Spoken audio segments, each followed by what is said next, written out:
आज हम रोम मेमोरी के बारे में बात करेंगे, क्योंकि कल जो वीडियो बनाई थी उससे पहले हमने रैम मेमोरी के बारे में बात करी थी और प्राइमरी मेमोरी। तो प्राइमरी मेमोरी हमने रैम पढ़ लिया है, रैम के कितने टाइप्स होते हैं ये भी पढ़ लिया है। अब आता है रैम के अंदर ही दूसरी पार्ट था रोम, ROM, रोम मेमोरी। तो ये किसके लिए काम करता है ये भी आज हम डिस्कस कर लेते हैं। तो प्लीज़ सबसे पहले इसको वीडियो को लाइक करें, शेयर करें और इस चैनल को सब्सक्राइब कर लें प्लीज़।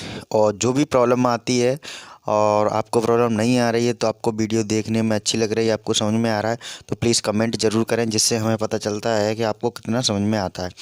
तो आप कमेंट में अपना एक सजेशन तो दें, आपको जैसी वीडियो लग रही है वैसे ही आप दें। Please like, share and subscribe ज़रूर करें चैनल को।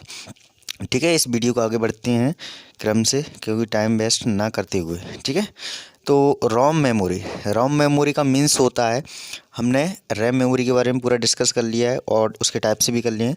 ठीक है, तो आज हम पढ़ते हैं रोम मेमोरी। रोम मेमोरी क्या होती है? Read only memory. यहाँ पे रीड ओनली मेमोरी ये आती है रोम मेमोरी। क्या काम रहता है इसका? रीड माने होता है पढ़ना, ओनली मतलब एक जय। ठीक है, और मेमोरी मतलब जो कोई डेटा को स्टोर करता है। ये सारी चीज़ें हमें पता है। इसमें जो मेमोरी होगी वो किस टाइप की होगी? ओनली रीड करेगी, इसमें राइट नहीं करेगी, ओनली रीड करेगी। ठीक है, और मेमोरी कैसी होगी? एक अस्थायी रूप से काम करेगी। ये कैसी होगी? ये है कैसी है? यह है एक अस्थायी मेमोरी है। ठीक है, तो ये कैसी मेमोरी है? एक अस्थायी मेमोरी है। ठीक है, रोम का पूरा नाम, फुल फॉर्म ये लिखा हुआ है, रीड ओनली मेमोरी। ये हमारा फुल फॉर्म है रोम का। रोम मीन्स क्या होता है ये मैंने पूरा डिस्क्राइब कर दिया है। रीड ओनली मेमोरी मतलब जो आपकी मेमोरी है, जो भी मेमोरी के अंदर लिखा हुआ है उसको हम पढ़ सकते हैं। ओनली रीड ओनली मेमोरी मतलब उस चीज़ को हम पढ़ सकते हैं। ठीक है, समझ में आ रहा है कि नहीं आ रहा है? ठीक है, और इसके अंदर मेन जो प्रोसेस होती है वो इसके अंदर, इसको तैयार करने के लिए, इसको तैयार करते समय जो डेटा या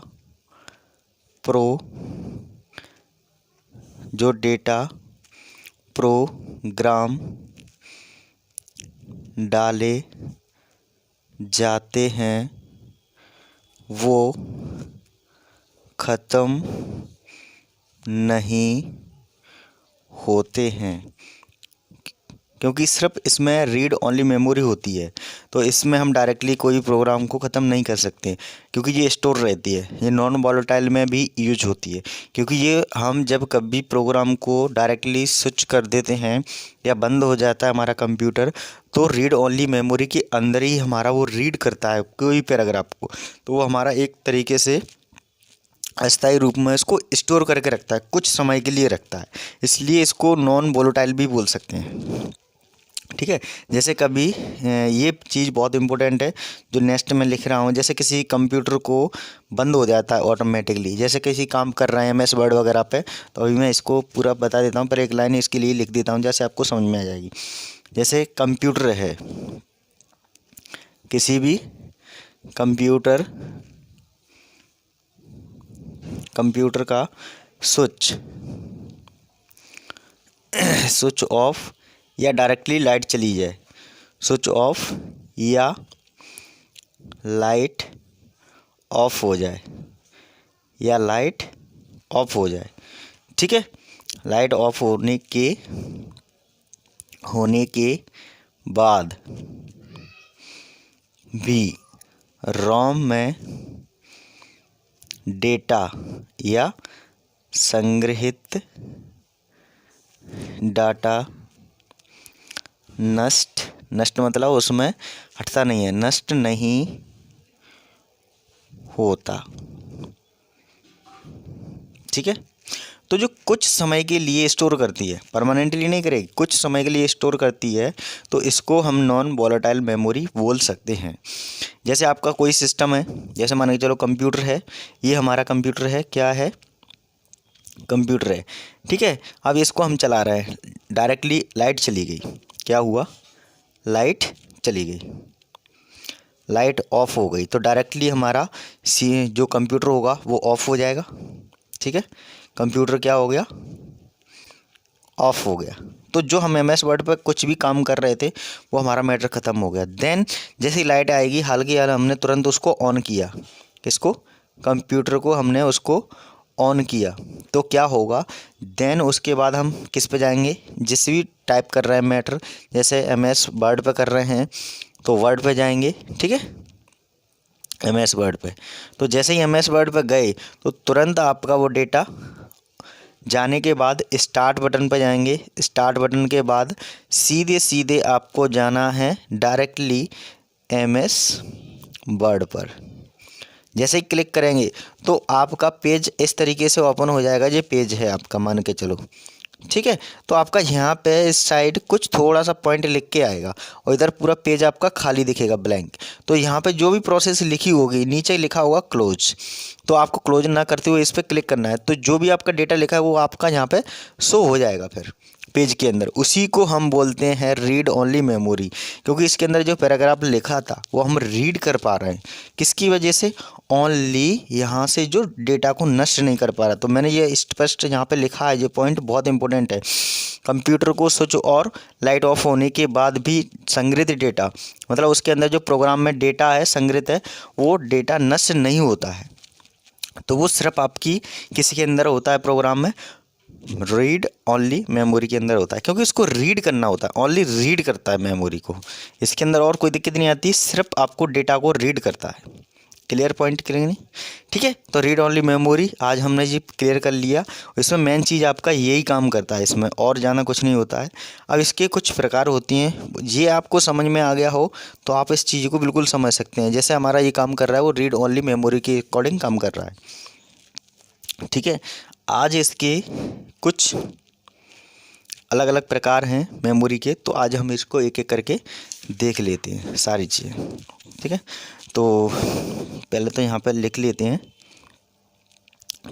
टेक्नोलॉजी, ये हमारे चैनल का नाम है।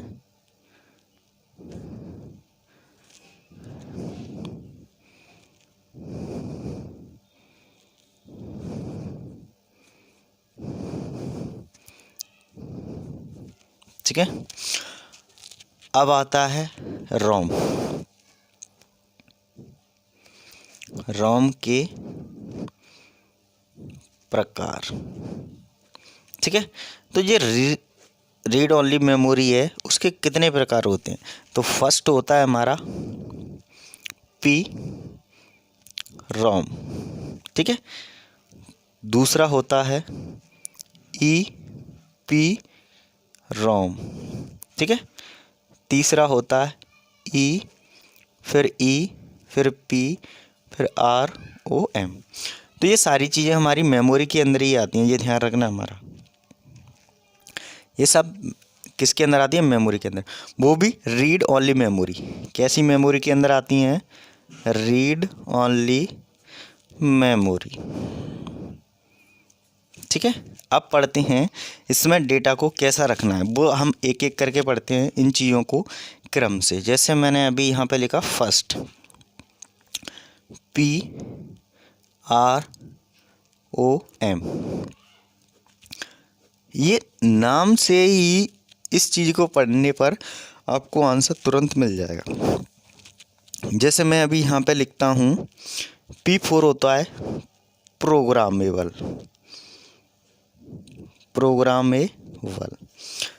आपको आर पता है, ओ पता है, एम पता है, क्योंकि ये चैप्टर हमने पढ़ चुके हैं।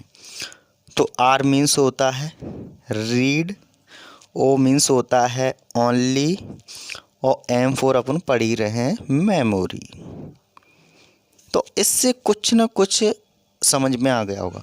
कोई प्रोग्राम में है उसको हम क्या कर रहे हैं, रीड ओनली मेमोरी, मतलब जो हमारी मेमोरी है उसके अंदर एक प्रोग्राम है, उसको हम रीड कर पा रहे हैं, उस प्रोग्राम को ओनली रीड कर पा रहे हैं, दैट इज कॉल्ड, क्या कहलाएगा हमारा, पी रोम। इसको थोड़ा सा समझ लेते हैं।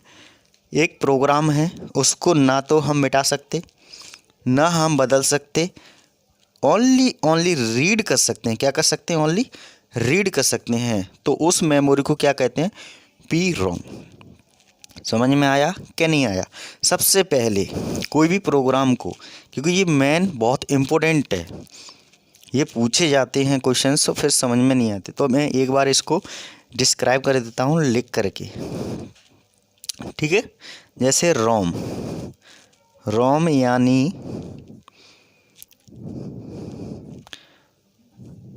प्रोग्रामेबल। प्रोग्राम मतलब कोई भी एक प्रोग्राम बन सकता है, ये तो आपको पता है। रीड ओनली मेमोरी, ये हमारा प्रोसेस चल रहा है, ठीक है। तो ये रीड ओनली मेमोरी का काम है, इसलिए इसको काम किया जा रहा है। रीड ओनली मेमोरी को केवल एक बार ही डाटा स्टोर मतलब एक जगह से स्टोर करा जा सकता है, इकट्ठा रख सकते हैं, स्टोर किया जा सकता है, ठीक है। और उस डेटा को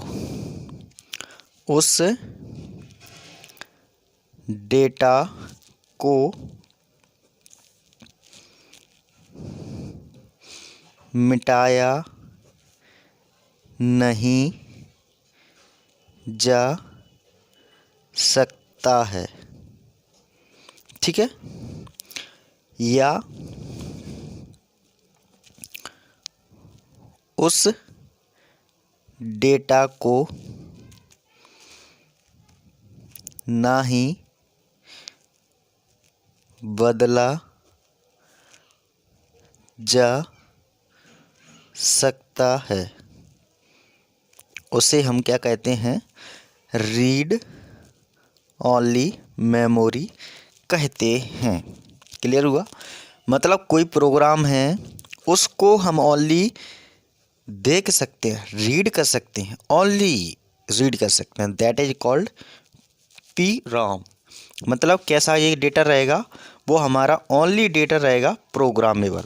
प्रोग्रामेबल में कोई भी प्रोग्राम बना सकते हैं आप, छोटा बना सकते हैं, बड़ा बना सकते हैं, या कोई भी MS वर्ड पे या पावर पॉइंट पे कुछ भी लिख रहे हैं XYZ जो हमारे काम करेगा, तो हम उसको ओनली देख सकते हैं, रीड कर सकते हैं, ना कि उसको डेटा को मिटा सकते हैं, ना ही उसको डेटा को चेंज कर सकते हैं। तो मैंने आपको ये बता दिया, ओनली रीड करेगा डेटा को।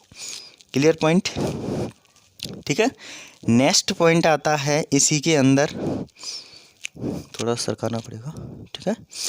नेक्स्ट पॉइंट आता है EPROM,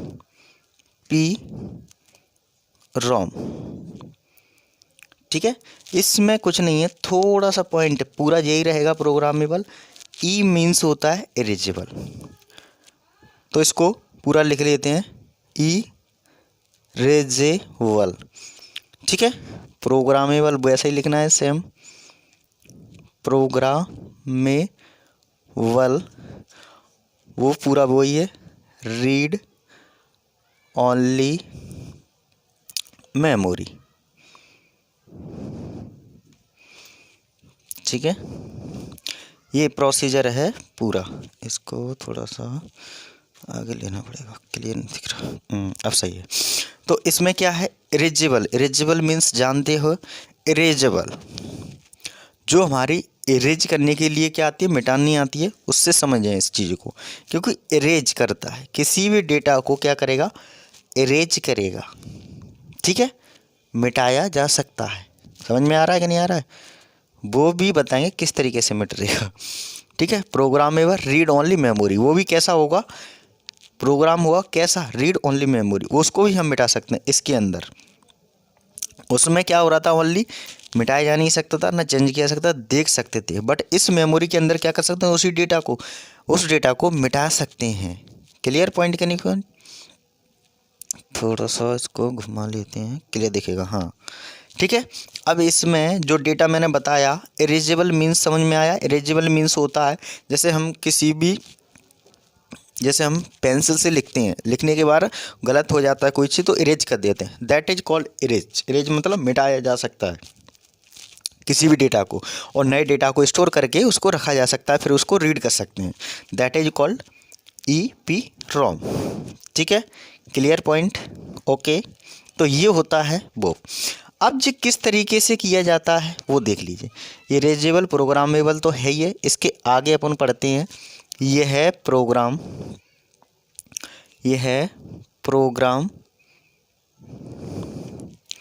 ठीक है। ये प्रोग्राम कोई भी हो सकता है, प्रोग्राम की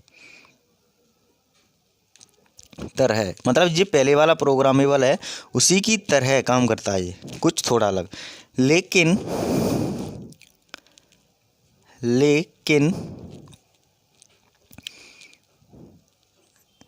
इसमें संग्रहित प्रोग्राम स्टोर प्रोग्राम, संग्रहित मीन्स होता है किसी भी प्रोग्राम को जो हमने स्टोर करके रखा है, पहले से रखे हैं, उसको क्या कर सकते हैं, परावैगनी, ये सब जानते होंगे, किरणों, परावैगनी किरणों, इसको बोला जाता है अल्ट्रावायलेट। इसको मैं इंग्लिश में भी लिख देता हूँ ताकि आपको समझ में आएगा, अल्ट्रावायलेट रे, किरण, ठीक है, के द्वारा ही मिटाया जा सकता है। ठीक है, तो ये चीज़ें पहले से ही कंप्यूटर के अंदर फिक्स रहती हैं, बट जब हमने स्टार्टिंग में कोई भी प्रोग्राम को बनाते हैं तो इन चीज़ों पे पहले से ही वो चीज़ एक प्लेटफॉर्म दी जाती है जिस पे वो प्रोग्राम बनते हैं। ठीक है, तो जब प्रोग्राम के अंदर फर्स्ट टाइम अप्लाई हुआ था तो उसको इस तरीके से परावैगनी रे की ज़रूरत पड़ी थी, किरणों की, तो उसके द्वारा ये प्रोग्राम बनाया गया था।